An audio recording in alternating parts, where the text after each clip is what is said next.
पहलगामच्या Baisaran व्हॅलीतून TV9 Marathi तुमच्यापर्यंत ground report घेऊन येत आहे। पहलगाम मधल्या दहशतवादी हल्ल्यासंदर्भातला हा ग्राउंड रिपोर्ट आहे, ज्या ठिकाणी पर्यटकांवर गोळीबार करण्यात आलेला होता। ती बैसरन व्हॅली, तिथूनच TV9 मराठी तुमच्यापर्यंत ग्राउंड रिपोर्ट घेऊन येत आहे।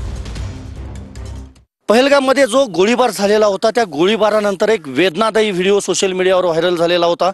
तो होता एका नौदल अधिकाऱ्याच्या पत्नीचा आणि तो व्हिडिओ याच रेस्टॉरंटमधला होता।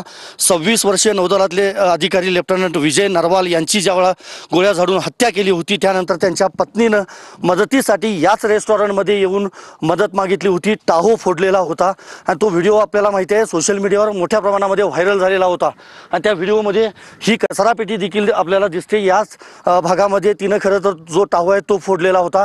खरं तर त्या दाम्पत्यानं रील देखील एक बनवलेला होता काही वेळापूर्वी, म्हणजे हत्या गोळीबार होण्यापूर्वी याच भागामध्ये त्यांनी रील बनवलेला होता। पाठीमागे जो पर्वत दिसतोय आपल्याला बर्फाच्छादित, तोच पर्वत त्या व्हिडिओमध्ये देखील दिसतोय।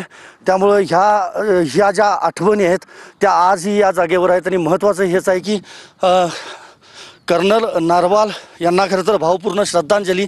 मात्र त्या दाम्पत्याला कदाचित स्वप्नातही वाटलं नसेल की ही त्यांची शेवटची वेळ असेल लेफ्टनंट कर्नल यांची, कारण लग्नानंतर काही दिवसांनंतर ते फिरायला आलेले होते आणि त्यानंतर त्यांच्यावर काळानं घाला घातला। व्हिडिओ जर्नलिस्ट विनोद कुमारसह मी संदीप राजगोळकर, TV9 मराठी, पहलगाम। बैसरन व्हॅलीमध्ये जो गोळीबार झालेला होता, दहशतवाद्यांचा जो भ्याड हल्ला झालेला होता, त्याच्या खानाखुणा आजही या ठिकाणी आपल्याला पाहायला मिळत आहेत। आज खरं तर चौथा दिवस आहे या हल्ल्याला पूर्ण होऊन आणि ह्या मुख्य प्रवेशद्वारामधून आत आल्यानंतर आपण पाहतो हाच तो सगळा परिसर आहे, जंगल आहे या सगळ्या परिसरामध्ये आणि त्यामुळं दुसरीकडं कुठं पळायला जागा नव्हती सगळ्या पर्यटकांना।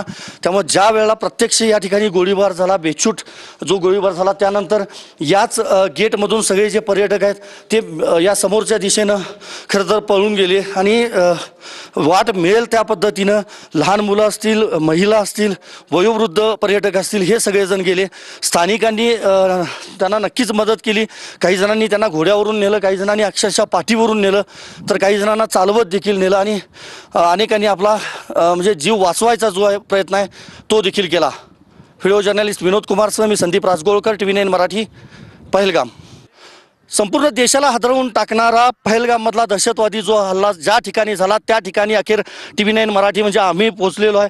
आपण पाहतोय हेच ते ग्राउंड आहे, ज्या ग्राउंडवर 2 ते 2.5 हजार लोक होती आणि त्या सगळ्या लोकांवर आतंकवाद्यांनी, दहशतवाद्यांनी बेछूट असा गोळीबार केला, भ्याड जो हल्ला आहे तो केला आणि त्या हल्ल्यामध्ये आपल्याला माहिती आहे 26 निष्पाप नागरिकांना जीव गमवावा लागलेला होता।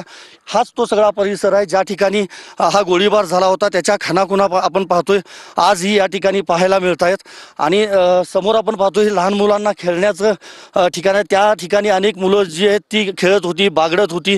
दुसऱ्या बाजूला या ठिकाणी हे बसण्याचं एक ठिकाण आहे पर्यटकांसाठीचं, तिथं अनेक पर्यटक होते। त्याच्या उलट्या बाजूला पाहतोय तिथं देखील एक जो स्पोर्ट्स पॉईंट आहे, खेळण्याचा जो पॉईंट आहे तो आहे आणि या संपूर्ण परिसरामध्ये इथंच सगळे पर्यटक होते। जे व्हिडिओ व्हायरल झालेले आहेत त्यामधून जर आपण विचार केला तर याच संपूर्ण भागामध्ये जो गोळीबार आहे तो झालेला होता।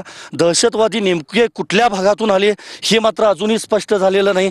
मात्र ते आले इथं आणि त्यांनी जवळपास 50 पेक्षा जास्त राऊंड जे आहेत ते फायर केलेले होते। समोर आपण पाहतोय जी घनदाट जंगल जे सगळं दिसतंय, जी सगळी झाडी दिसते, त्या भागाकडे ते पुन्हा पळून गेले असा संशय खरं तर सुरक्षा दलांना आहे। मात्र प्रतीक्षा अजूनही आहे त्यांना पकडण्याची। व्हिडिओ जर्नलिस्ट विनोद कुमारसह मी संदीप राजगोळकर, TV9 मराठी, पहलगाम।